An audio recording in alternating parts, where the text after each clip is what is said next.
Good morning, and welcome to a very exciting new enterprise here on Levels Plus, which is breaking news.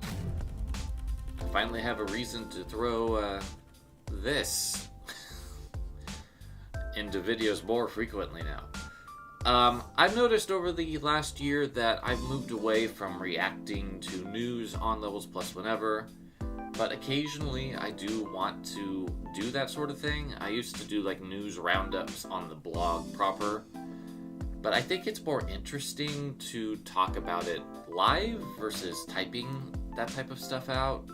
So I want to create this new sub-series of videos to talk about news as it happens.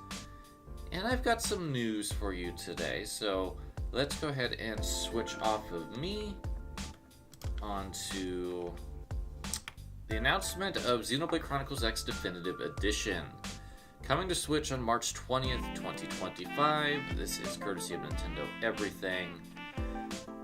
It's coming with enhanced visuals, added story elements, and more, bringing the entire Xenoblade Chronicles saga onto one singular system.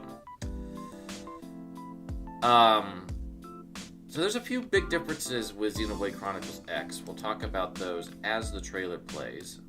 I've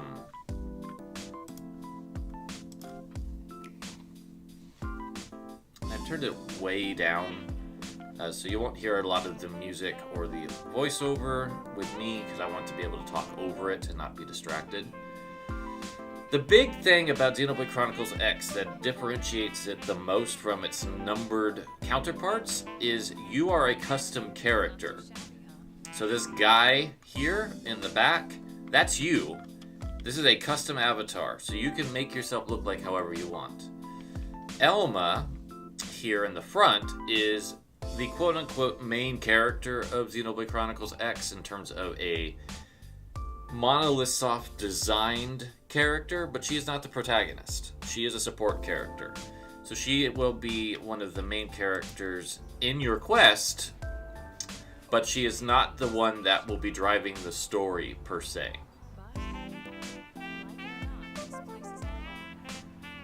This is also a little bit more connected to events in the first game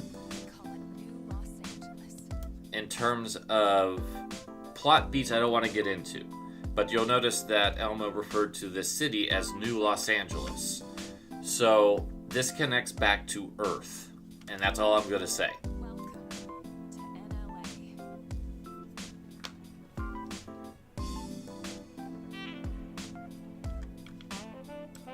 Something else you probably noticed, characters are more focused on guns in this game than a wide variety of weaponry. This city is very central to everything you do.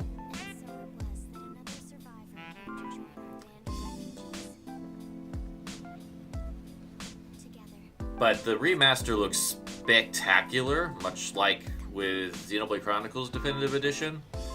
And here's a big change. There's mechs in this game. You don't get them immediately, but you get them fairly early, and you can use them to get around the world a lot easier.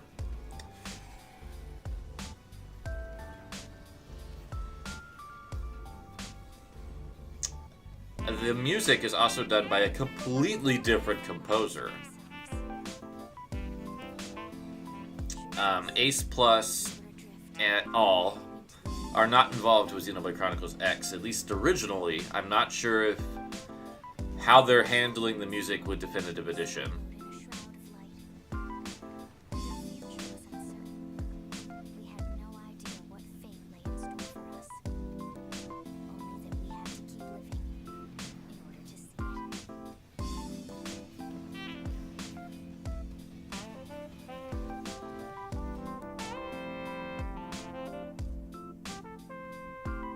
But then we have this little teaser of what some of the new story bits might be.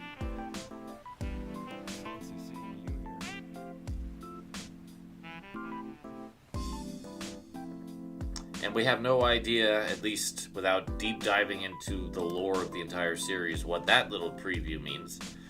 But I found out about this at work, and I was like, oh, that's great. So I'm excited. I wanted to get into Xenoblade Chronicles X proper. I had it on Wii U, but I never really got into it. So I'm feeling like it's time to fully embrace this game, and for me to finally get around to playing 3 to completion. Before we leave this site, I also do want to touch on Metal Slug Tactics. Not so much that limited run games ended up with the physical release, because of course they did. But just that it's coming out November 5th. And I'll go ahead and we'll watch the trailer, because I didn't watch this trailer, but it confirms that the Ikari Warriors from King of Fighters are coming along for the ride as well.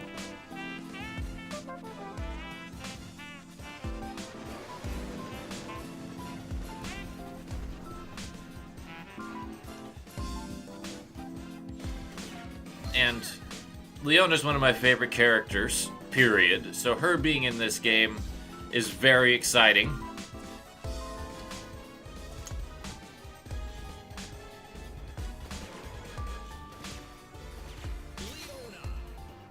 And she's in her classic outfit, which, yay. I don't like the modern Leona outfit all that much. But Leona goes into a special clone rage mode as like her special in this. But their sprites look great.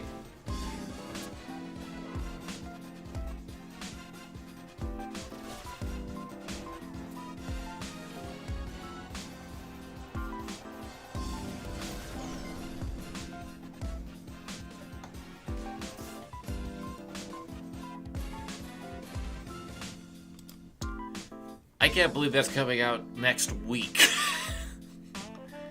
I am excited about this game still. I'm more hesitant than I originally was. Only because a lot of people were kind of lukewarm on the tactics part, which is Metal Slug Tactics, so that is concerning. So I will probably be seeing what the general overview is before I commit, but Leona being there has helped me get more excited for sure. Alright, and what could be considered one of the biggest news stories of 2024 is Sony's incredible misreading of the room with Concord. A game that they spent quite a bit of money on to be released for 2 weeks and is now gone. To the point that the developer is also shut down. There's quite some story here. I'll do my best to be concise about it.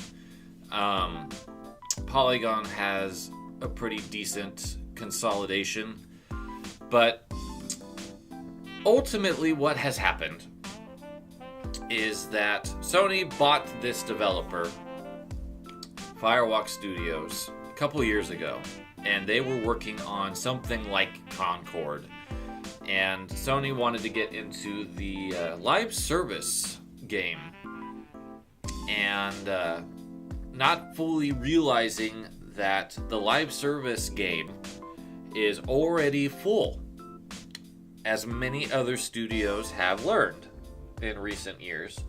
You can't continually release these types of games and expect people who are into these types of games to leave the ones that are already established.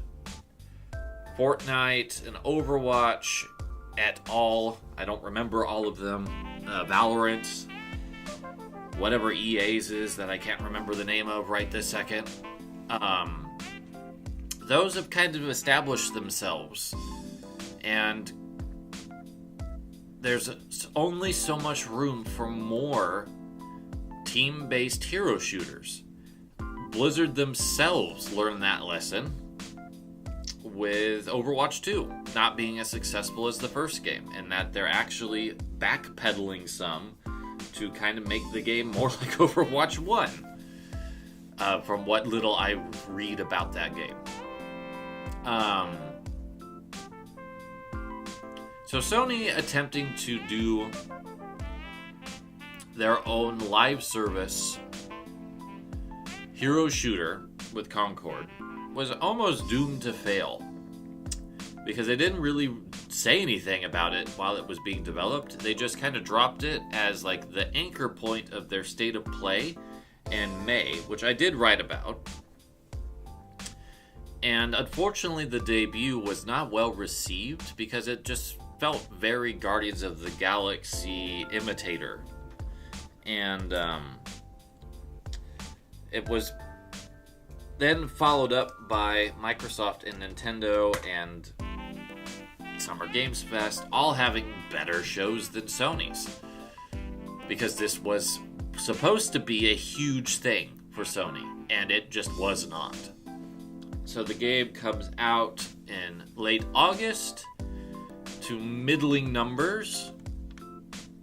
Let's see if it actually talks about... Yeah, so only about 25,000 copies of Concord were believed to have been sold. For a first-party game, that is abysmally low.